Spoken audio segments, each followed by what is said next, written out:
Right. Yo, chaotic dummy. Finding the settle third down. pigs.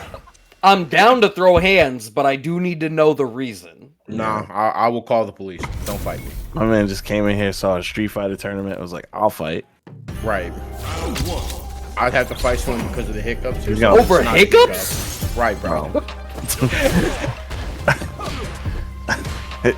His name's not chaotic dummy for no reason. So Fair point. Well, we got Kuma versus BalrogRD to figure out who's going to play against NuckleDo in the winners finals.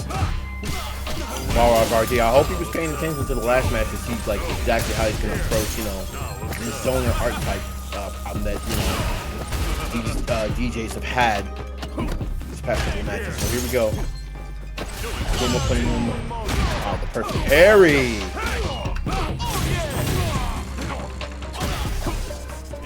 Standing check right into the throw attempt, but it's not going to work out here for BalrogRD. Counter DI not going to work out, and back to Kuma in burnout now, cashing out the level 3. We're betting a lot on being able to get a lot of damage out of this. Yeah, and it probably would have paid out if not for that, you know, very, very smart parry in the middle of that sequence.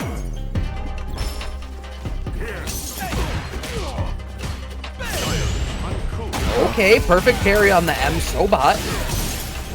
Kuma able to send BalrogRD full screen now. Oh, wow. I'm a little bit intrigued at how willing Kuma seems to be to teleport into range of zero.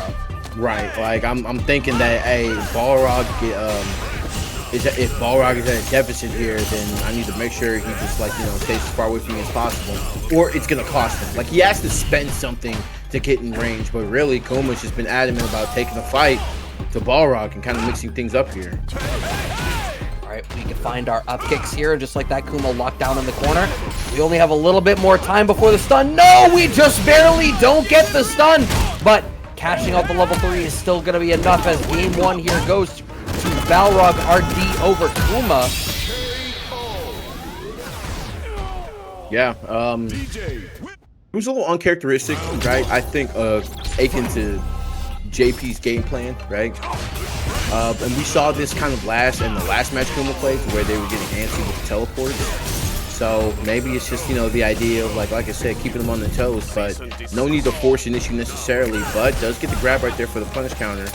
And you see the jump back and the attempted grab, not getting great again, but checking the drive rush into the grab, and Balrog at big disadvantage. And this is where you're going to see Balrog try to close in the distance with projectiles and drive rush and get in for these big combos, but it's not going to happen here, and this is what JP excels at, right? That was intriguing, the narrow teleport out of Kuma to try to solicit some sort of response on a Balrog. We're not going to get it. Okay, DR forward, Balrog utilizing the fact that they still have drive gauge on Kuma to even up this life differential. Nice catch on the up back, and now we get to press the issue. Smart backdash out of Kuma.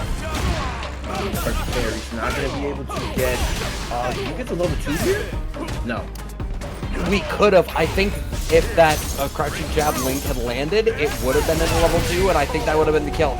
But instead, the H slasher is able to close that one out. I hate these things so much. Nice jump in out of Balrog. We're trying to press the issue and keep mixing up with the cool steps.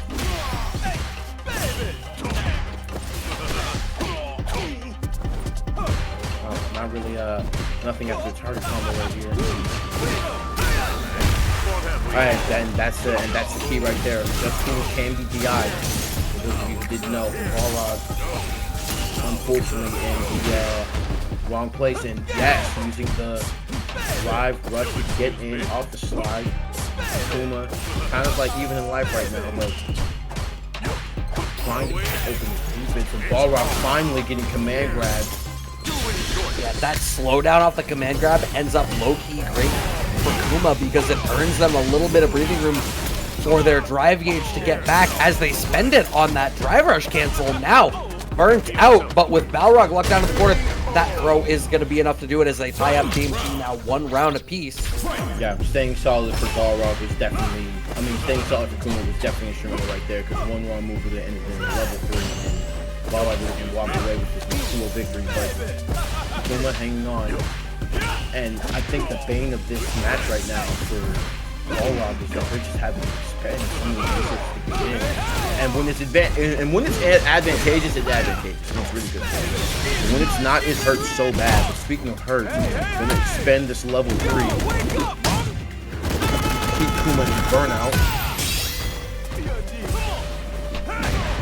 Wow, whiffing the grab right there, and Balrog says, we take those. Into the corner we go. Into the next game we go. 2-0 Balrog. Real dominant at the moment. Alright, Kuma has to spend a lot of resources in order to capitalize on this touch. And now they have a life lead. It looks like, I feel like so far in this set, they've been unwilling to play a pure zoning game, perhaps because of the move speed of DJ, but it seems like they're trying to be a little bit more of a pure zoner right now, and I'm intrigued to see how that's going to work out for them. But they are already up at the corner and burnt out. You have the life lead, but that only matters so much if you have nothing else. Yeah, holding these plus frames in the corner right here, forcing him to make a decision. This next interaction, you better believe it's going to hurt. Just cool into the corner. More up kicks. Wow, a little bit. Maybe too late on the meaty drive rush. Had enough time to grab. Bud does get the back roundhouse off the drive rush instead, and Balrog taking it to Kuma, and Kuma might be paying the price big time for not going to a purely zoner game. Oh, nice, perfect parry out of BalrogRD, who's able to get a knockdown. Doesn't commit any more resources to it. Now at 3 bars and just playing the zoning game, even using Just Cool to displace themselves horizontally to ensure that Kuma misses.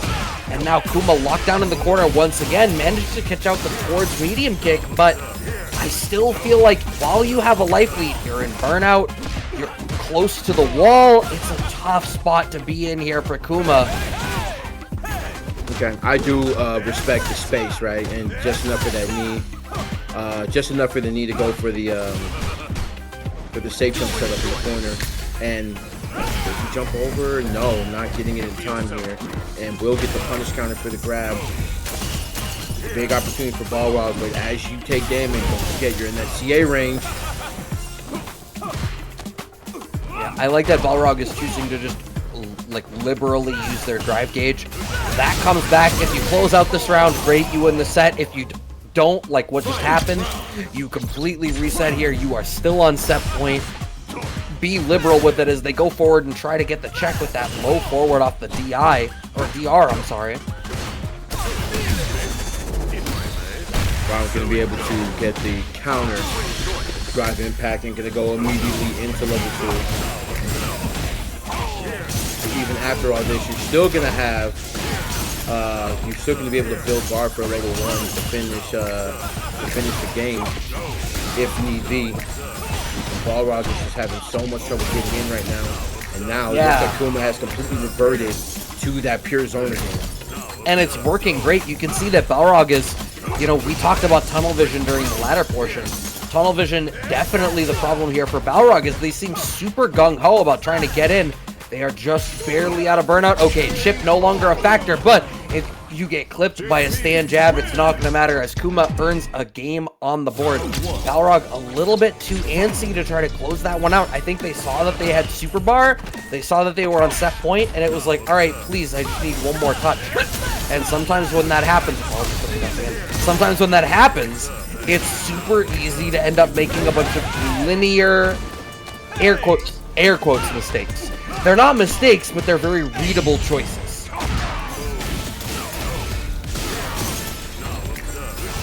There you go. Lots of carries on their side. Trying to grab to break the guard right here. Kuma. Like I said, man, keeping the full screen and not really leaving anything up to chance is really what, turned the center out for him so far. Big life lead and kind of allowing Balrog to go in and make their own mistakes. And still trying to combat the ghost and the spikes with projectiles. Finally gets in with the driver slide. Wake up buttons and the reversal DI is going to get Kuma 1 round away from tying this up. Looking, Kuma seems to have made a lot of these adjustments, just barely able to move out of the ideal ranges where Balrog is trying to play at. Even by level 2 beating out your fireball here, this is great damage trades there for Kuma, who now can just used to be, I wanted to say passive, very actively zoning, but passive in the sense that they're not taking any risks. They're just filling the screen with stuff. Yeah, okay. Absolutely. Level 3, gonna do very, very decent damage here on the critical art. Pretty decent drive gauge as well. And the parry, just to hold steady. Hold forward again.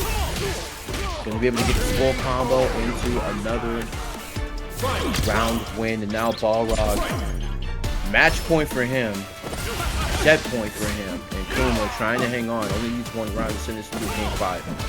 Yeah, relying on jab much more now. It seems like part of the adjustment that Balrog has made is that they recognize they're getting clipped out for some slower options. Speaking of slower options, that Fireball gets level 2'd and jumped in on as Kuma now has that life lead.